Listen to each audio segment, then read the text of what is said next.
Welcome to Learn Polish Podcast, episode number 515, 515. Ja jestem ze moim synem Danielem, prawda? Tak. A dzisiaj co będzie rozmawiamy? O, jaki temat? O sportach. Sportach?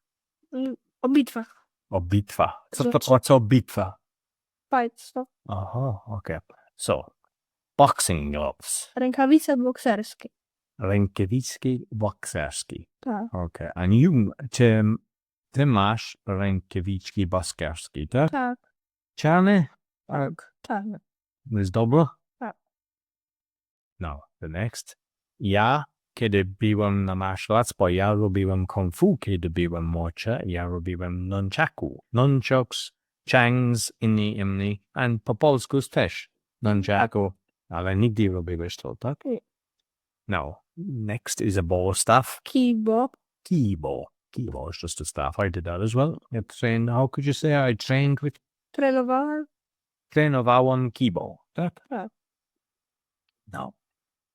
Protective headgear. Kask ochronny. Tak. So ty też masz Mm. kask ochrony w domu, tak? Tak. Bo nie jesteś krew, nie broken nose, tak? Tak. A to nie jest dobrze. No, the next one is hand wrap. Bo kiedy masz rękawice bokserski, musi być przed I don't know how you say it, Owiki. tak? Tak. I masz też, i to pomoc, bo nie będzie boli ręka, tak? Aha.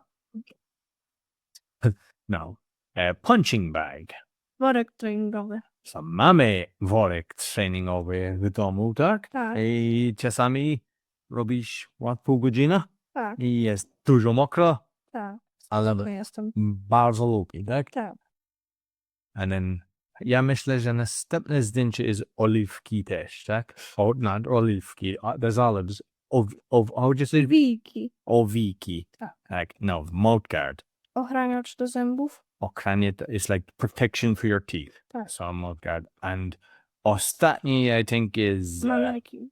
mannequin. So czasami ja jestem mannequin dla Daniel, tak? Bo Daniel robi tuk, tak? So Okay, dobrze. So, to wszystko. So dziękuję. Dziękuję. So you find everything about me. If you're looking to start a podcast, do a podcast tour, scan the QR code or go to roycon.com. If you're looking for a virtual assistance, we do websites, we help you with social media, we do everything. And you go to va.world. And if you want to, instead of going to the gym and doing all these martial arts, you have to work on your brain as well, go to braingym.fitness. Sure, because thumbs up, 5-star rating, share with your friends. Look, Tak. all of them. Just go. Take care.